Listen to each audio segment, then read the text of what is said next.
So Loki, the former god of mischief, has finally become the god he always wanted to be. He has actually even just become the most powerful character in the entirety of the MCU, or one of the most powerful characters.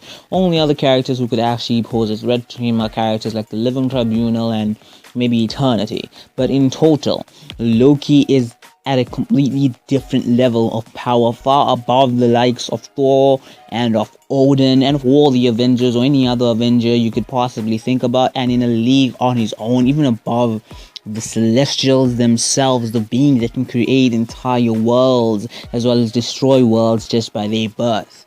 Okay, let's talk about the power of Loki, this newfound power of Loki. Like, share, subscribe, comment down below on any thoughts you have about this video. Now, before we talk about the current Loki, who in my opinion is not the god of stories but more or less just the god of time, let's talk about the Loki before that and his abilities. How powerful was that Loki? So, pre-god of time Loki had physical strength that allowed him to easily surpass the physical strength levels of a character like Captain America, who was a super soldier and who could hold his own against Thanos. He was actually on par with the physical strength levels of Thor, the god of thunder, who could actually keep on par with the physical strength levels of Hulk, the same person who one-punched a bloody Leviathan. So Loki had incredible levels of physical strength. And then in terms of speed, he was again on par with the likes of Thor, the god of thunder, and of Vision, and of other incredibly fast characters. He's easily faster than an ordinary super soldier. He's also more durable than an ordinary super soldier, and is durable enough to just continuously take attacks from a super soldier like Captain America, who was one of the strongest super soldiers. Is also continuously durable enough to take blows from Thor, the god of thunder, and he can even just take attacks from the Hulk, a continuous. He was destroyed by the Hulk, but he still survived nonetheless, so that's quite remarkable. It shows his level of durability to be quite high. And then he's actually one of the best martial artists Asgard ever had. You could even make an argument to say that Loki was a better martial artist than Thor, which is quite remarkable. He's an incredibly skilled martial artist. And then in terms of power, okay, before he became this new god form, this new god of time form he is right now, Loki had a variety of different abilities, all of them based on magic. Abilities such as shapeshifting, teleporting, illusion projection, projectiles or blasts or some sort of shockwaves as well were at his disposal. He also had shadow manipulation and obviously telekinesis and enchantment. See, his telekinesis is quite remarkable, with his telekinesis being capable of stopping a massive skyscraper from actually falling on top of him and Sylvie, as well as opening the doors to his temporal loom and actually separating the temporal loom itself, which is obviously a large object, and it's quite remarkable that he could actually do that. And then his enchantment abilities or his mental manipulating abilities allowed him to actually enchant characters like Odin the All-Father and Elias, a being of pure and outright destruction, and obviously that is quite remarkable.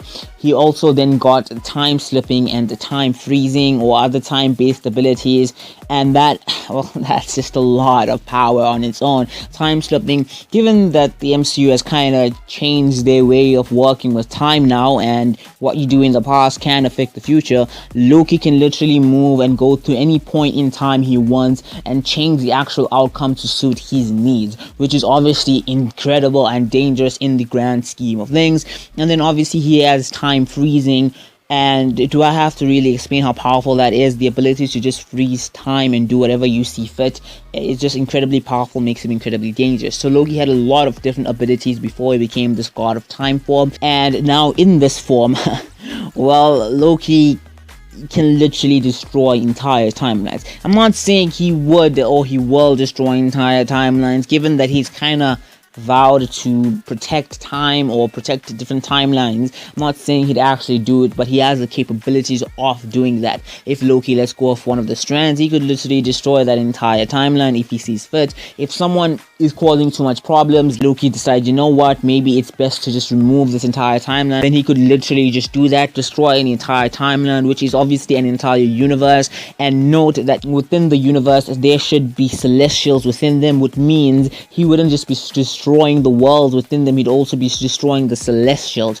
within them. In that way of thinking, you could kind of say that Loki holds more power than the celestials himself. Would Loki be the celestial in battle? No, but does Loki have the capabilities of killing a celestial? Yes, that is what I mean. Loki's levels of power allow him to actually destroy entire universes, entire timelines at this particular point in time. So, let's just round it all up, okay? Pre-God of Time Loki had physical strength that could help him keep on par with the physical strength levels of Thor, the God of Thunder. He was easily stronger than a super soldier, obviously. He was also much faster and more durable than a super soldier, and was as fast as Thor, as well as almost as durable as Thor, as he could take many blows from Thor, from the Hulk, and from the super soldiers. His hand-to-hand combat was one of the best on Asgard. He had teleporting, telekinetic, enchantment, shape-shifting, shadow manipulation, illusion projection, time slipping, and time freezing abilities.